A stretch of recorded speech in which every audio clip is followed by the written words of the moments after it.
Welcome everyone to another episode of our department seminar. Uh, so today we're grateful to be joined by Dr. Ali Imran.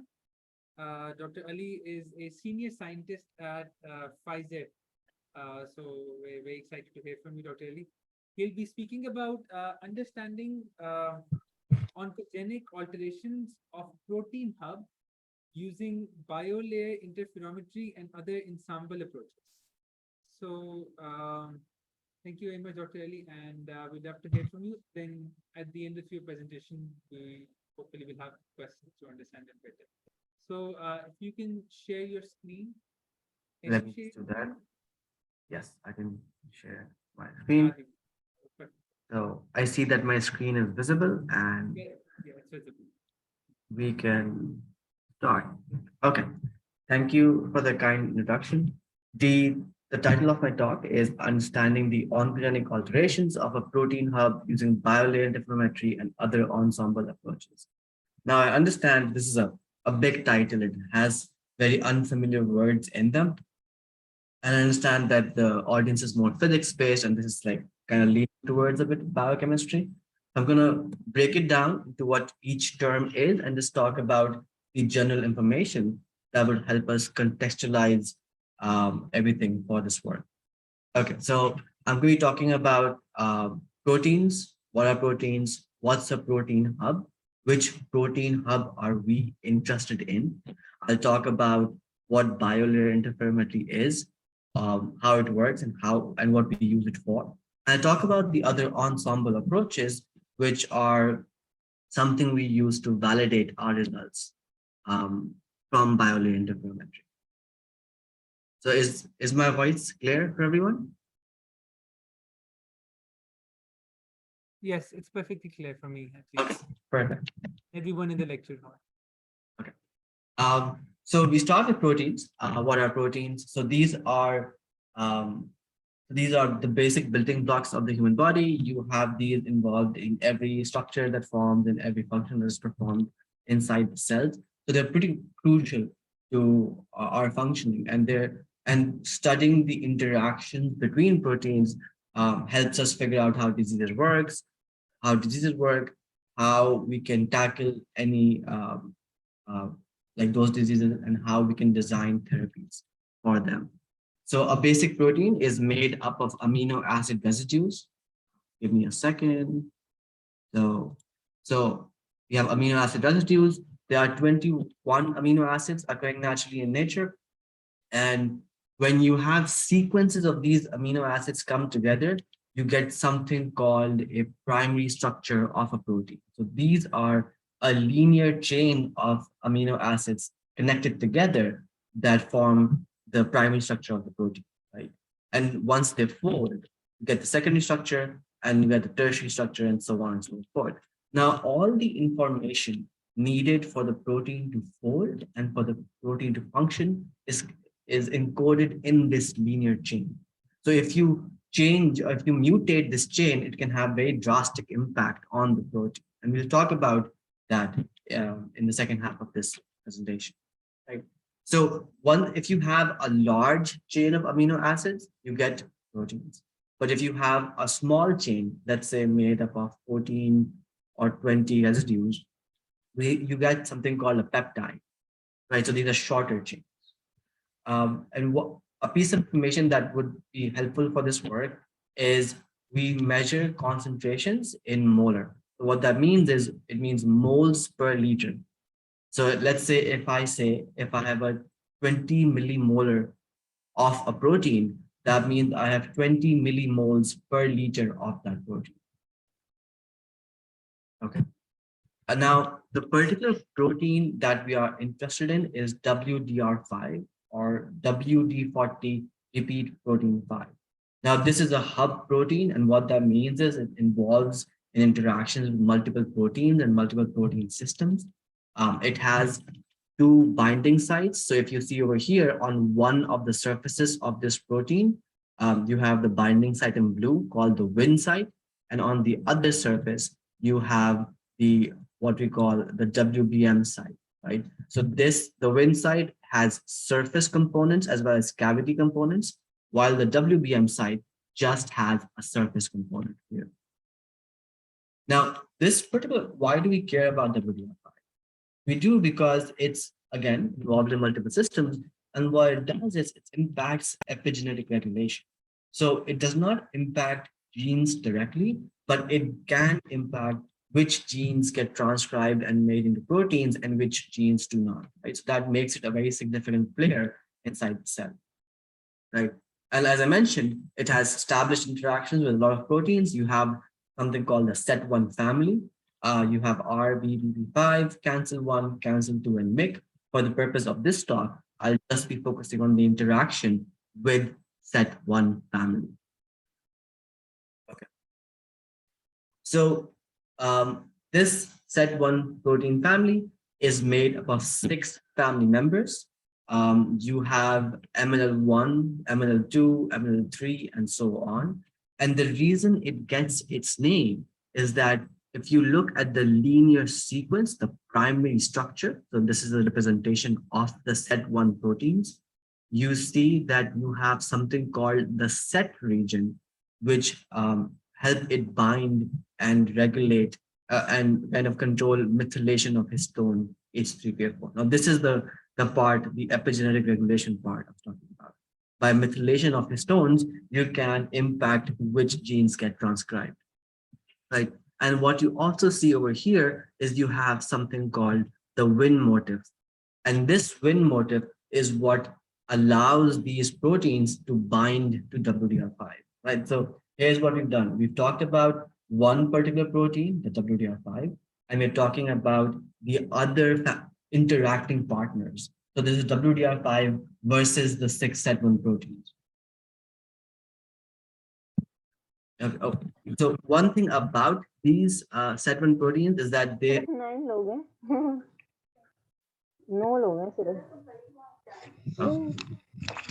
something about these set1 proteins is significant role.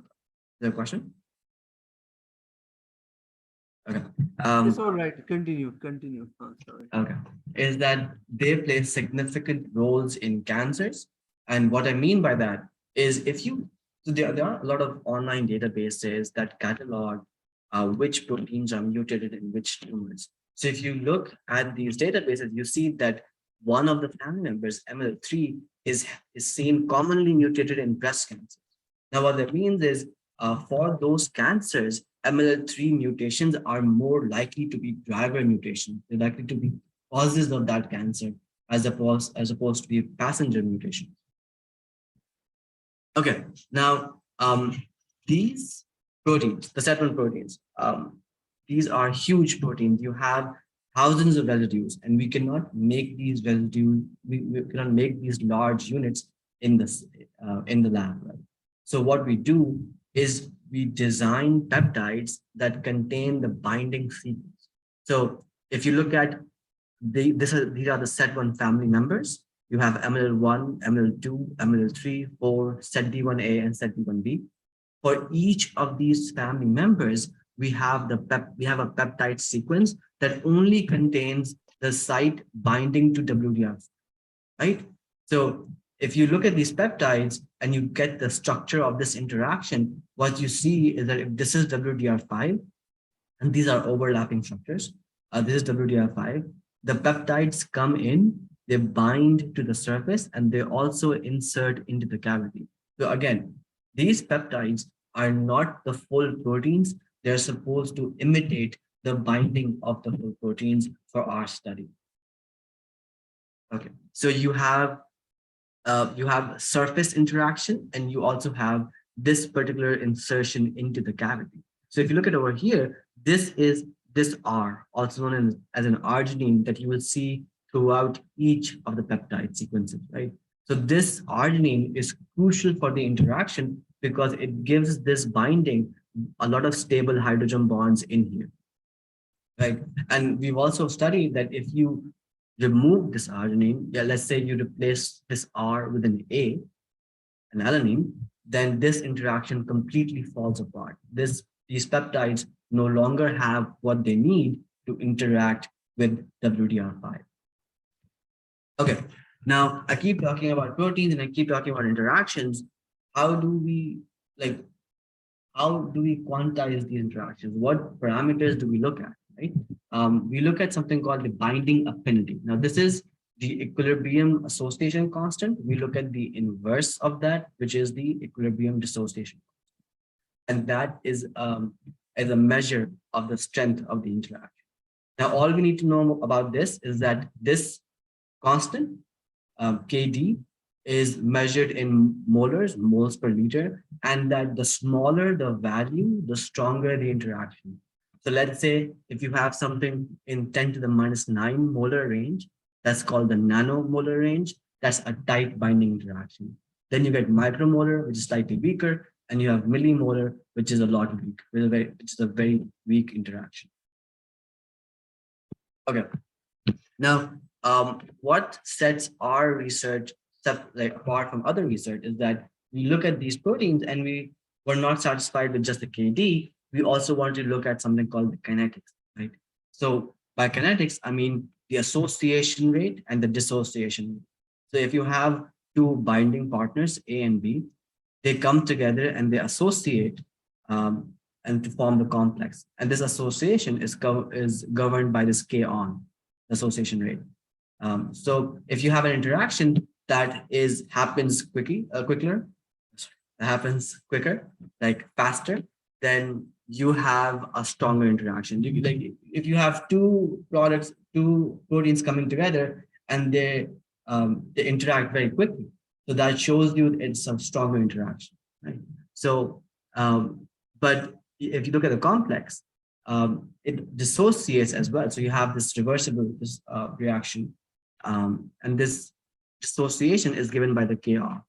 And you can see that if a complex has a very slow KR, there's a very low KR, then that means it's a very stable complex, and that makes it a stronger interaction as well.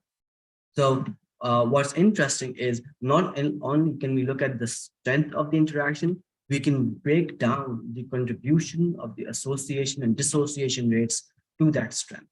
And when we measure these kinetics, we can also indirectly extract the Kd value, the constant that we talked about earlier.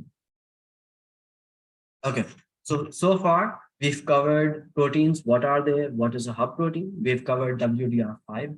Why do we care about it? What is its significance? We have looked at interactions. What do we measure? Now, how do we measure it? Like, what experimental techniques do we use to extract this information? Right. So as mentioned in the title, we use something called biolayer interferometry. Now, interferometry is something as physics people you would probably be familiar with. So in this case, it uses interferometry to look at protein binding. So what you have is you have this sensor and you have white light coming into the sensor over here. So this is coming in. You have an internal surface over here, and you have an external surface over here, right? And you have light reflected from both surfaces. The resultant, like the reflected lights have constructive and destructive superposition, and you get to see an absorption spectrum. And what you see is that for different wavelengths, you see different intensities of those lights, of those wavelengths. So if I stick a protein onto that surface, that pushes away the external surface, right? So it increases the path length of these reflected lights. And you see that the absorption spectrum shifts. So if this blue was the absorption spectrum before, then you have this as the absorption spectrum now. And this shift is what we measure and what we use to quantify interaction. Now, what does this look like? This is the measurement principle. What does this look like actually for our experiment? So if you look at our experiment and if you look at the sensor and the response at different stages of the binding, you will see, so you have the sensor first with nothing on it. This is just surface chemistry, which we'll use to attach one of our binding partners. We attach one of our binding partners to it. And so this would be the peptide in this case. And you see that there's a shift, the response goes up. Then Then in this step, we wash off any unbound ligand.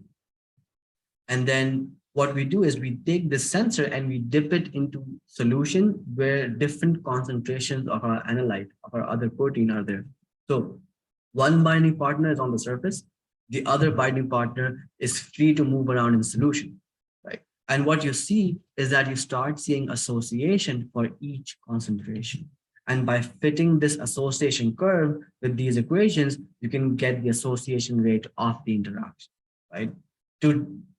Now to get the dissociation rate, what you take is you take the sensor, which has the complex already bound, and you move it into solution with no analyte. And you see that as it dissociates, you get to see dissociation curves, and you can again fit those curves to get the dissociation rate of the interaction. So this is how a typical BLI experiment looks like. We also use other techniques like surface plasmon resonance and fluorescence polarization. Surface plasmon resonance, SPR, is, has a different measurement principle. It's still based on the optical properties of light. But the technique, what it measures is slightly different. Its data, however, looks exactly the same. So you'll get exactly the same curves and you have the same analysis for SPR data. FP, however, is different. With FP, you cannot extract kinetics. So you can't get association and dissociation rates. You can get that KD constant that we talked about, right? So these BLI, SPR, and FP are called ensemble approaches. The reason is that they don't look at how individual proteins interact. They look at averages. They look at how populations of proteins behave. So when I'm looking at these association curves, this is not telling me that individual proteins are interacting. This is telling me, oh, now you have an increasing population of proteins sticking to the surface. So that's why BLI, SPR, and FP are called ensemble approaches. Okay. Now, for the system that we had, the set1 family, those 6 proteins, those 6 peptides, versus WDR5, for the BLI, we have this setup where you have the peptides, you have a linker, and these peptides are attached to the surface of the sensor. And then this sensor isn't allowed to interact with WDR5. So let's go. So again, immobilized ligand is peptide, the analyte is WDR5. So let's go over what the data looks like. So let's say we look at the ML2 Win data. So this is the interaction of ML2 peptide with WDR5. And you see the sensorgrams, the association and dissociation curves for multiple concentrations of the analyte, which is WDR5. And so there's something good about this data is that you are able to extract these sensorgrams, which can be difficult for a lot of systems. Here you get clean association and dissociation curves. You also get a very good spacing between these curves. So what you expect to see is first an increasing spacing and then a decreasing spacing, which is what you see between different concentrations. And you get a good dissociation curve that goes almost to 0. So that's also a good sign. And you get this for most of these peptides, and we were able to extract the kinetics for these interactions. The ML1, however, was tricky. It has a really fast dissociation curve, as you can see over here, right? So if you have a curve that's falling off so quickly, that's beyond the range of the instrument, because the BLI, it samples at 10 hertz. So it takes 10 data points every second. If you have an interaction that's happening faster than that, if you have something that's coming off faster than that, it's not going to be able to see that interaction, right? Because the whole curve would fit between its sample points. So we won't have enough data or even any data to fit to extract the dissociation rates. So because of that, you kind of see these square pulses, and we were unable to extract the kinetics for this interaction using the BLI.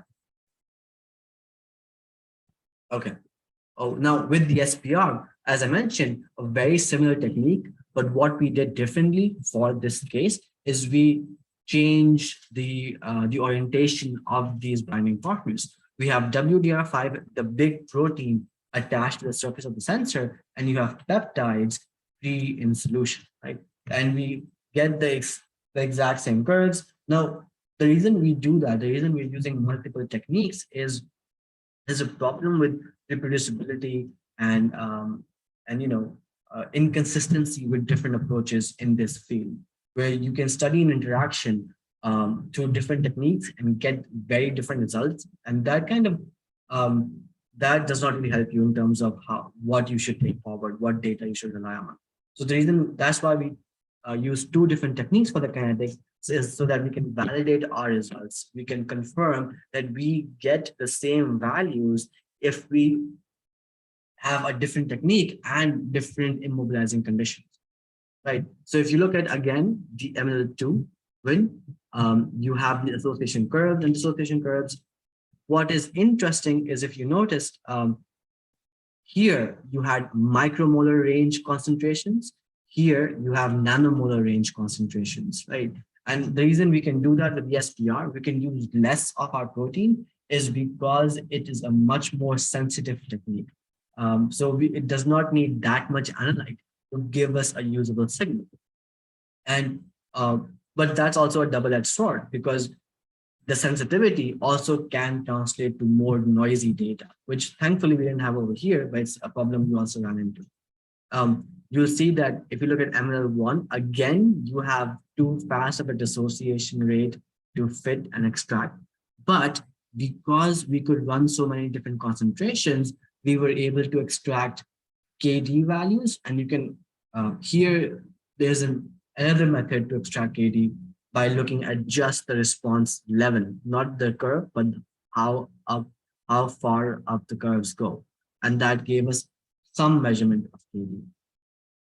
Okay, now if we compare the results from the two different techniques, we see that you get, for the dissociation rates, if you look at, let's say, first look at the BLI, you see that we are able to make meaningful comparisons across different peptides.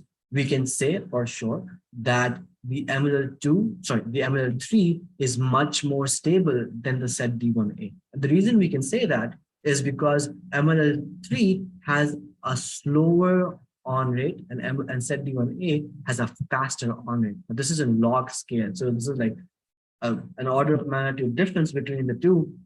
So the SETD1A complex with WDR5 is coming apart much faster than the ML3 WDR5 complex. Well, now what is interesting is, with the SPR, not only do you get comparable trends, but you also get very similar absolute values. Like in general, you can make the same conclusions about variation between peptides, but you can also get the exact same values between different techniques. So that is very gives a lot of confidence to our data.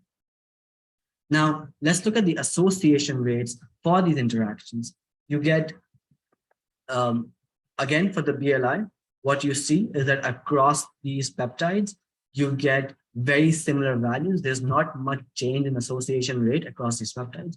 What is interesting is, even though the SPR has the same trend, there's an order of magnitude difference between the different between the techniques for each peptide, right? So for each peptide, you can see the SPR values are much higher than the BLI values. So it's like, for this technique, it's giving us a higher association rate. Now that makes sense, because for the SPR, we had the bigger protein immobilized and the faster moving peptide, the smaller peptides, free in solution. So the small peptides rotate faster and move faster. And that means they are more frequent collisions and they are more successful collisions. So that is what increases our measured association rate for the interaction. Okay, now the third technique I talked about, the FP, it works a bit differently. You have these peptides labeled with a fluorophore. So in this case, that's rhodamin. What happens is you have rhodamin attached to the ML1, let's say, and it's hit by polarized light and it re-emits that light, and we can look at the emission. We can set the absorbed and emitted for that. So what we see is that when you excite this with vertically polarized light, because the rhodomin is free in solution and moving around, just like rotating, when it re-emits that light is depolarized, right? So because of its rotation, you have it depolarizes the light it emits. Now, once that peptide binds to a protein like WDR5, a bigger protein, now this rhodomin is technically attached to a much bigger thing, a much bigger object. So it's going to rotate slower, right? So you have in solution, small objects rotate fast, bigger objects rotate slower. Now, as it binds to larger and larger proteins, it's gonna, when it re-emits light, it's gonna emit more and more polarized light. So by looking at the polarization of the emitted light, we can calculate how much of the peptide is bound and how much is unbound. And at 50% fractional occupancy, at 0.5 fractional occupancy, we get the corresponding KD of the interaction, right? So you can even see it visually over here that you don't need to fit the curves. You can tell which ones are stronger, which ones are weaker. If you look at ML1, you need something like 10 to the 5 concentration to reach fractional occupancy. So I would need to add this much WDR5 for half of the ML1 to bind. But for the ML3, I need to like add 10 to the minus 8 molar protein for half of it to bind. So we can see how this ML3 interaction is much stronger than ML1 interaction. Even visually, we don't even have to analyze the data to make that comparison. Okay, now we've studied these wild type interactions, and by wild type, I mean, we've just looked at WDR5, we haven't looked at any cancer mutants or anything, and we've looked at these interactions using multiple techniques. In general, we see that the KD measured through the BLI is is higher than the one with the SPR and higher than the one with FP, right? So we see a weaker with the BLI, a medium KD with the SPR, and a tighter binding with the FP, right? And now that's a problem that multiple labs run into is how do you compare different techniques, right?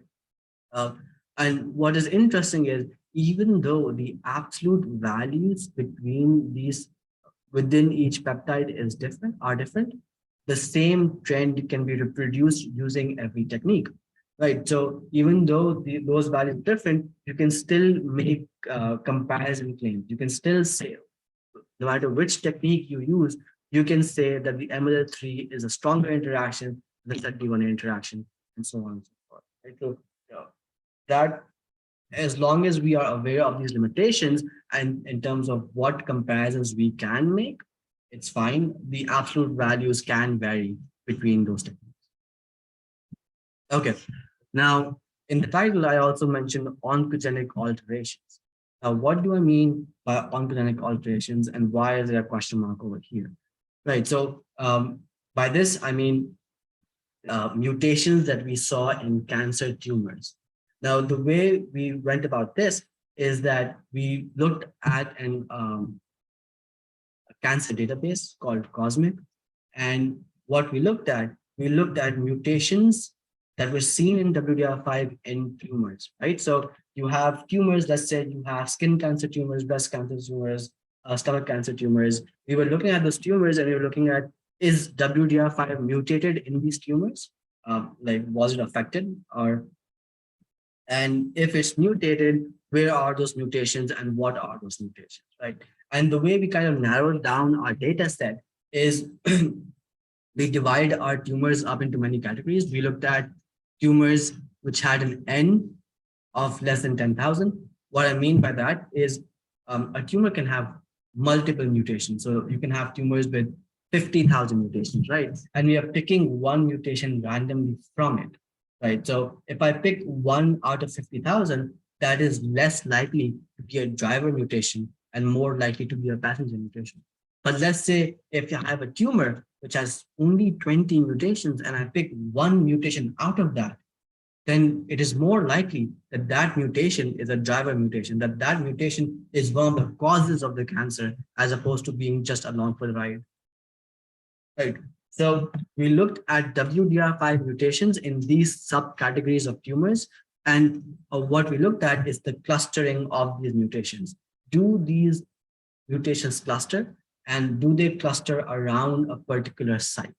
What we did was, by generating this data, we were able to show that for tumors with less than 500 other mutations, like so tumors where each mutation is a high probability mutation, you see that these mutations cluster with a p-value of 0.025 and they converge around the Win site. So that narrows the mutations that we are looking at. Now, we're just focused on the mutations in the Win site, and we've created a representative set of those mutations, right? So we have what we call surface mutants, where you have mutants on the surface part of the Win site, and you have cavity mutants, mutations on the cavity part of the Win site. Now, the way this nomenclature works, the way these are named, is that for each mutation, you have the number represents the position of that residue. The first letter represents the residue that was there, and the last letter represents the residue it was replaced with. So in this case, a D was replaced with an A. That means an aspartic acid at position 172 was replaced with an alanine, right? And we have 3 surface mutants and 4 cavity mutants. And we studied these mutants using BLI and FP. Right, so I'm not going to show you the sensorgrams again. Let's not get into the raw data for now. What we have is now for each peptide, we have its kinetics with the mutations of WDR5. Right, so what this represents, D172A, is ML2's interaction with WDR5, which has this particular mutant, and so on and so forth. Right, and what we have is normalized values. So that means all of these values have been divided by the wild type, the WDR5 with no mutations values, so that we can only look at the change in interaction. We don't care for the absolute values right now. We only want to see if the mutations had an impact on the interaction with the set1 family. Right. What we see in general is for the association rate, you kind of don't see much change. For most of these, you can see that most of these values are kind of centered around 1.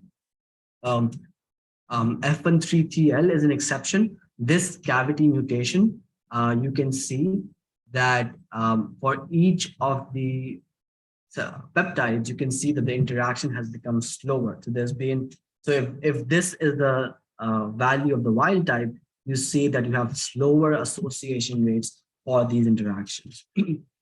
We don't even have data for D92N in this case, is because this mutation affected the interaction so much that it completely disrupted it, and we were unable to get any association and dissociation curves.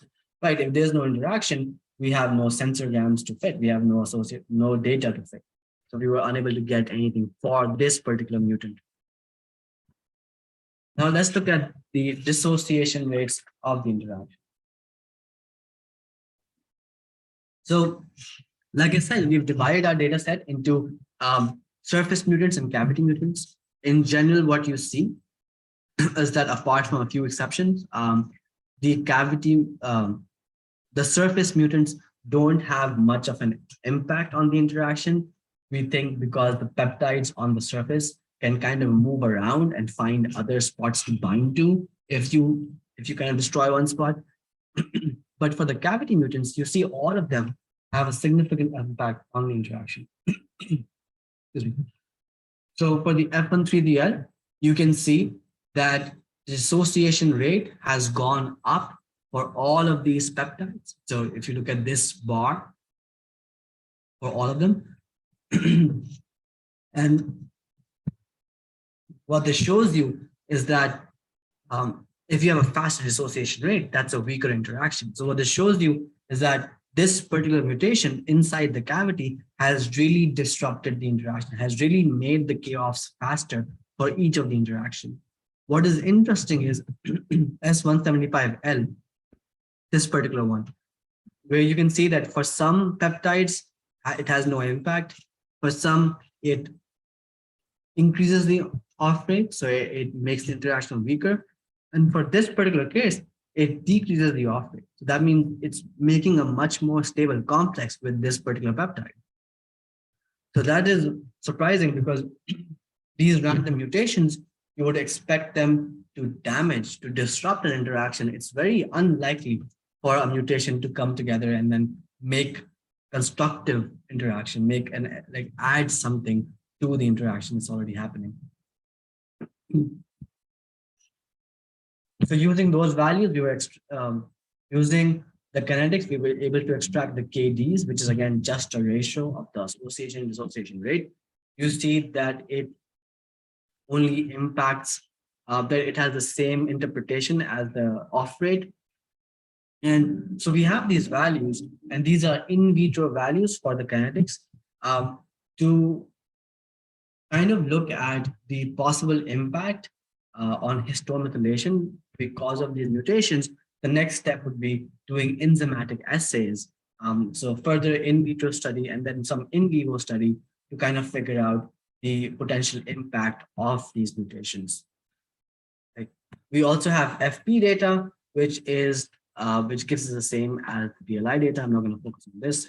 What it does, it validates our results and it strengthens our conclusions.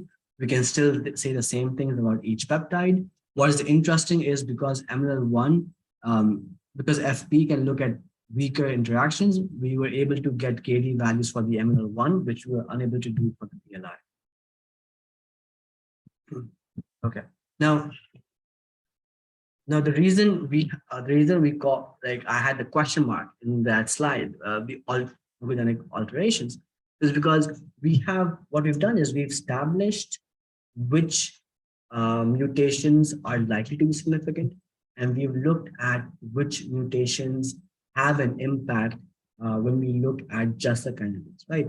To say they are oncogenic, we would have to further narrow them down and look at those mutations in terms of enzymatic activity and in terms of introducing those mutations into cell lines and trying to see the impact on cancer cell lines of those mutations, right? So this is one half of the study that would need to be done to establish their oncogenic significance. The other half is in vivo and further in vitro study to after we've already narrowed down this data set. Okay, so in summary, what we've done is we've looked at WDR5 SET1 interactions, and we've shown that these can be studied kinetically. Like you can use the SPR and BLI to extract these association-dissociation curves. We have established that WDR5 mutations cluster, and they cluster around the Wnt site. And then we've also shown that the cavity mutations on the of this Wnt site have a much greater impact than the surface mutations, right? And what this does is this clustering plus these ensemble approaches can help us narrow down the mutations of concern in cancer patients for further in-depth study. So like I mentioned, tumors can have thousands, tens of thousands of mutations. How do you figure out which ones to focus on? How do you figure out what impact they're having and how to reverse that? And what the study does, it helps create a foundation. It builds on the foundation for personalized medicine, where for each patient, you can identify the mutations of concern and then try to reverse impacts those mutations are having. Now, based on this work, we've had several publications.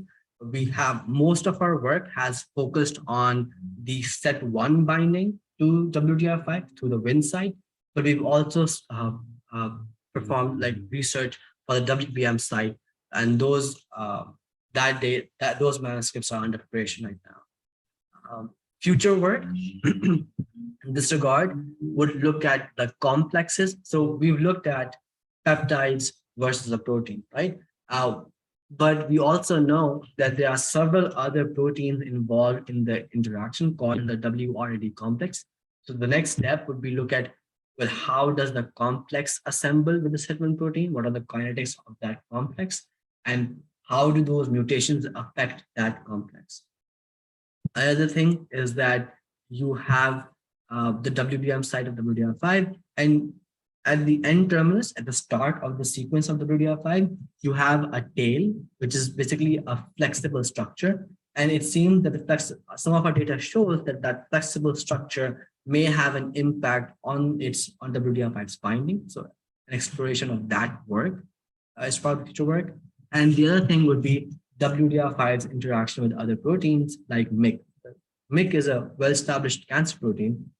And again, most of these interactions are studied in terms of KD values.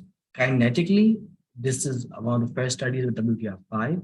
So using that approach and applying it to other interactions is also an interesting future work. Okay. So I would like to acknowledge Syracuse University, of course, for giving me this opportunity. But I would like to also acknowledge ICO Therapeutics, a lab that helped us produce a lot of the reagents, a lot of the proteins, and they also contributed to data collection. And I would also like to thank Upstate Medical University, where they provided the biological expertise as well as access to some of the instruments that we used for this study. So, questions? Yeah, thank you, Ali. Yeah, really nice talk. So first I would ask the students if they have any question, or audience from online audience who are listening. इनकी तरफ से अगर कोई question है, please.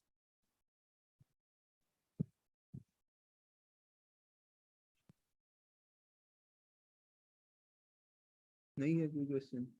You can. I mean, it's okay.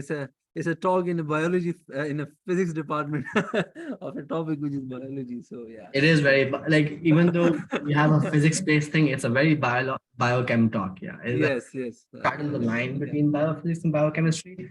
Yeah. So that is why I kind of went over a bit of general information. Yeah, that's good. I mean, the talk was very nice. So the question, from my side is this BLI technique, or even this surface plasmon technique. Mhm. Is it material sensitive? Is it chemical species sensitive? Can it differentiate between different peptides which gets attached, or it can't? Which would mean that you would need to prepare a very specific environment of peptides to. That's a very good question. So let me just come back to this. So for the BLI, if we look at it here, Yeah. so all it cares about is something sticking to the surface. So it could be peptide or protein or any other species. People use RNA, DNA, as long as it has mass and volume and it can stick to the surface, and as long as the component itself, like if I'm talking about protein, as long as it is not damaged by sticking to the surface, you can do what you want over here. What is the restriction is your solution cannot contain detergent. So it cannot contain anything that affects the optical properties of light, right? That is Okay. limitation on the environment. But as long as you keep that, now that does impact some of our interactions. Some of our proteins need detergent to be stable. So, but as long as you keep that into consideration, you can attach whatever you want onto the BLI and extract the data. But would the detergent also change the surfactant properties, like the adsorption and stuff like that, or? It would, but in this case, so for that would be part of the optimization process. Then let's say if you see that your data is not clear, if you see that you aren't basically getting the association curves you need, you can change those properties, like your detergent, you can change those properties to kind of make it optimal for the data. Okay, so you have to do an optimization. Yeah, for this case, you have like multiple factors to optimize. You need to figure out how much of this peptide has to be on the surface, what chemistry to use over here, and what patients to use over here, as well as, well, what does this protein like what can it survive? Okay, how important is the dynamics? Although you haven't looked at the dynamics of these species, you only have looked at the kinetics, and so are dynamics important? For example, if all these species go into an in vitro environment and everything is moving around, does the time scale of that motion comes into play for these processes to be effective or not? That's a very good question, because like I mentioned, we have two different techniques, right? And now what we've done is we have essentially extracted smaller sequences of the set1 family and put them on the surface. Now, the set1 family inside the cell behaves slightly differently. It's a much larger protein. It kind of just like floats around, I would say. Like, so these peptides aren't always a fair, comparison between for the dynamics. But what is interesting is if you look at WDR5, it's about 300 residues. And if you look at the set1 protein, there are about 4,000 residues. And in terms of relative motion, the set1 family is completely fixed for the WDR5. WDR5 is moving much faster. So from its reference frame, the set1 family is not moving at all. So when we attach these peptides to the surface, we kind of model that particular cellular environment really well for this interaction. Okay. But that's a basic limitation of in vitro study, because you will never be able to recreate Okay. a certain environment. Okay. क्या questions हैं किसी के? Yeah, नहीं. Okay, so like इसमें simulations do you simulate these processes in some, let's say, using some programs or softwares or any programming environment, जिस तरह like system biology में लोग करते होते हैं कि like they do create a large system और उसमें फिर देखते हैं कि अच्छा how does the different processes work out given के interactions जो हैं input आपके experiment से आएगी कि interactions इतनी strong है how would it, तो molecular dynamics type की calculations के लिए कितनी important है ये सारी experimentation और उससे क्या फायदा होगा at the end? That's a very interesting question, because I like when in molecular dynamics, because we were doing so many different techniques, it made sense. Let's also do molecular dynamics. Let's see how our experimental data compares to the simulation data, and it did not agree at all. So molecular dynamics का data था. So I was looking. I mean, I didn't want absolute values to match up, but I was, how I showed that we have the same trends across different interactions. With molecular dynamics, with what I tried with umbrella sampling and energy minimization, we could not get anything close to this. I mean, that could be our fault, that could be a limitation, but we could not move forward with it. नहीं, लेकिन आपके, let's say, at least you have worked out the relative strength of these interactions. Exactly. Yeah. Yeah, that is something. Yeah, that's something which can go as an input into molecular dynamics. Yes. To make it more reliable. So, I mean, of course, it's a two-way I mean, this is a feedback loop which you can run through molecular dynamics using some of the insight from MD and then coming to your experiment and taking something out and giving that back as an input to your MD molecular dynamics equations. So one can establish a kind of a feedback loop in terms of the resources you get and the information you get out of each side of facility. Yeah. Yeah, I think definitely, because we've already imposed a limitation on the system, these constraints, and if you can bring those constraints into molecular dynamics, then you get more reliable results. So that's I definitely agree with that. Because I would suppose because my relative strength is more important than just the absolute strength of the interaction. Because what we're doing in this work is we are comparing systems, but we're also comparing drug therapies. So if you're comparing drugs, if you're comparing antibodies, you want to be able to look at, like, to be able to identify candidates, you want to be able to look at, okay, which ones are strong, which ones are stronger, and the best candidates move forward with. Okay, great. Okay, in terms of simulation, what I've shown over here is simple 1:1 binding. So what I have to do is, because I also had some other complex results, I haven't shown those here. So for higher models for 2:1 binding, or that kind of like more complex interactions, I would have to analyze the data, model it, and kind of like create the differential equations, create the models, and kind of use math, Mhm. like simulate data and kind of figure out from there what's happening. Mhm. Okay, great. Okay.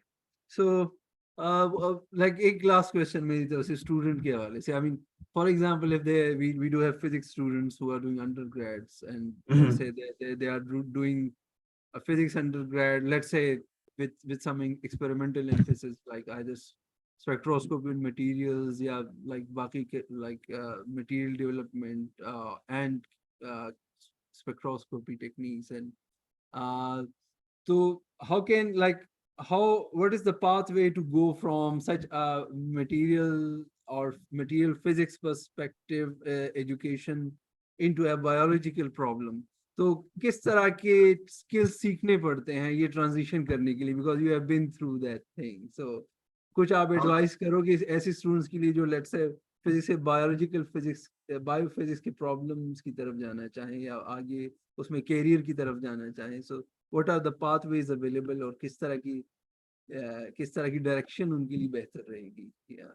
What do you suggest? That's a very good question. In general, I feel like after an undergrad in physics, आपके पास बहुत you have multiple pathways. One of the best ones I can think of is if अगर आपको पता है कि you have to go to the biological science of things. Hmm. With the undergrad in physics, you can go to masters in bioengineering. There are a lot of fields, um, bioengineering, which is very similar to this what I'm doing. These are interdisciplinary fields. So physics can make you ready for that. What you need from your education is just be able to learn and problem solve, and you can then apply it to the context you are in. So let's say you know what you're going to do, that you want to go into the bioindustry side. I would say you can look at bioengineering programs. You can you can narrow it down from the start. If you Hmm. are a bit unsure and you want to explore that option, then biophysics in most universities can be very biochemistry based, very bioengineering based. So Huh. those programs can help you kind of build towards this career. And again, once you're done with so for most PhD programs, you have your courses, your first 2 years, it's probably courses, right? When you into the lab, what matters most is learning the new techniques in that lab. So if you go with that approach that you are going to learn new techniques, Hmm.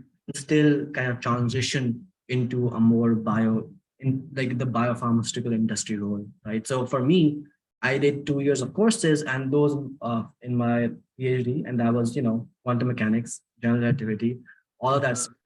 Uh, but that did not relate to biophysics. I had the options, some electables where I could do more condensed matter, soft matter. I could do more biophysics courses, and those I could choose to take.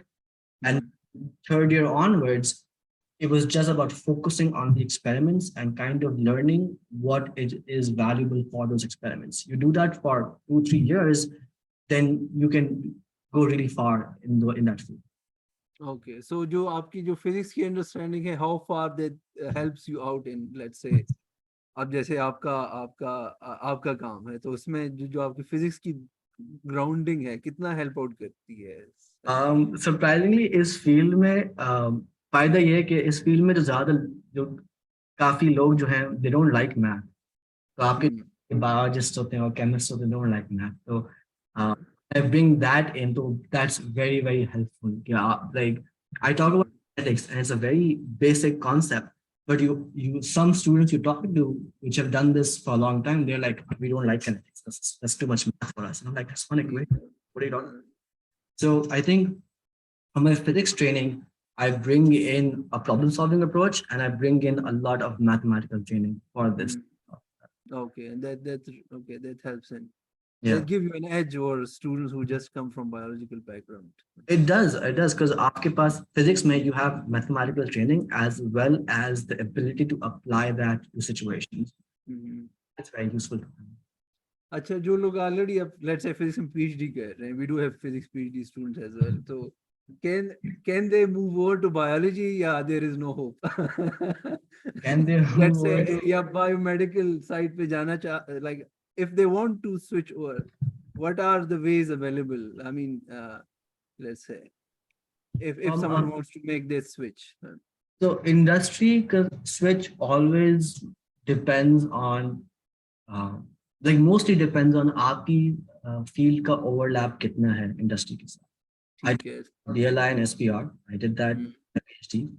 ठीक, बहुत overlap है industry के साथ because they need because this is something that every biomedical every company like every bio startup which has a lab is going to need a BLI or an SPR or an FP, right? They need to measure interactions. So ठीक, because of that overlap, the transition was easy. So for each PhD student, it's going to depend on how much of an overlap you have with the industry. अच्छा, Or and if you don't have much of an overlap, then आपका computational experience कितना है, right? You can if you can build upon that. That's a new race in the industry where everyone wants to create more biological computational tools that can help हाँ, predict how good drugs are, help us predict what strategies, what therapeutics to prioritize, right? अगर आपका एक background भी है computation का, you can, because it's a new field, you can kind of aim towards that. You can go towards that and see if okay, the educational techniques you know are hmm, something that the industry is looking for. ठीक है. So I mean you think इस तरह की like data analytics की skills हो गई या आपकी coding की skills हो गई, they could really like help you out in switching over to apart from let's say जो experimental skills आप सीखते हो, for example if you do have experimental skills in experimental solid state physics या condensed matter physics or soft condensed matter physics या उस तरह की चीजें, they would really be relevant in many Yeah, I cases. think आपकी बात सही है. Like condensed matter physics or soft condensed matter physics की experimental skills are very useful in this particular if you want to transition. Also, PhD students, ये है ना कि PhD students, like you have to look at why should they hire you instead of a fresh undergrad. Let's say you have a Yes. PhD in physics and they have an undergrad in bioengineering, right? Two options हैं. Undergrad के पास, let's say कोई specific skill set है जो उनको चाहिए, जो आप जी, they'll have to teach, right? So you are overqualified for that. They'll have to yes, pay you a lot more, but they already have a cheaper option. So yes, you have to kind of balance that out. Like you have to figure out what you offer to that industry. okay, Worth okay. it for them to train you. But if you like, are there opportunities available for let's say PhD student to go to postdocs जिसमें they can switch over first and then Definitely. probably- Like more like the most common path is a PhD and then you go to a postdoc in industry and then you transition. In okay, again, the overlap was just so significant that they were like, you can just come on as you don't have okay. stuff. Mm. And that again shows you how much the levels of experience, like depending on what they need, they can give you the position that they have. Okay. So I mean you have to look at overlapping skills. Okay, आपके let's say कोई Exactly. group target करो which works on the biomedical problems, but they might have some physics overlap, and then you target those kind of things, and one Yeah. can okay. That might Exactly. be the That's best route towards. Okay, great. So, any more questions किसी और की तरफ से आपसे? I have a question. जी जी कहिए. Your lab results, how much it contribute towards the research community you have in your research community? I mean, how long it will take कि आपके जो lab के results हैं वो आपकी research lab से निकल के like किसी pharmaceutical या drugs company में जाके utilize हो, like I see कितना the percent question. contribution होता है ये? I see the question in this case because my work is a lot more foundational in this case. I'm not looking at drugs yet. I'm looking at in protein systems that are interacting. So in the direct contribution to industrial research, like this particular work, this WDR5 second family, so direct contribution come hai. What it can do is कुछ labs हैं और जो therapies design कर रही हैं. Like I showed you the wind site. There are a lot of labs and industries focusing on targeting the wind site, and they know it works. They don't know why it works. So they've done it, and they've also shown that what we were thinking initially is not the reason this works. Right? There's a lot of chaos inside the cell. You can't always say what technique is going to work how. So this data kind of helps us figure out, well, what is happening? Why does a particular strategy work and why does it not work? So to answer your question, not yet. Abhi industry mein nahi gayi. Abhi it's gonna roam around in a few more labs and then eventually it's gonna have some industrial application. So does जो आपको, if you get to know कि how does it works and what's the specific reason कि ये काम करता है, तो does it help you out कि आप इसमें मजीद alteration कर सकें? The purpose of doing this research is Mazid kya kar sakte hain? alteration कर सकें, changes कर सकें, like what is the purpose of the to find out कि how it works? So in this case, we're only focused on because we're trying to figure out the interactions of inside. If we can figure out what happens over there, we can figure out, well, why does a particular therapy work and how can we make it better? So if we already know, if we now specifically know its function, we can work towards improving that function or kind of encouraging some aspects of it while discouraging other aspects of that therapy. Thank you. Okay. किसी और की questions हैं? Ali Imran can answer. So I think if it's not the case, then okay. So let's. So shukriya about Ali for joining and first for the wonderful talk and then also for sharing your questions and yeah, sharing your view on some of the career advice. Okay.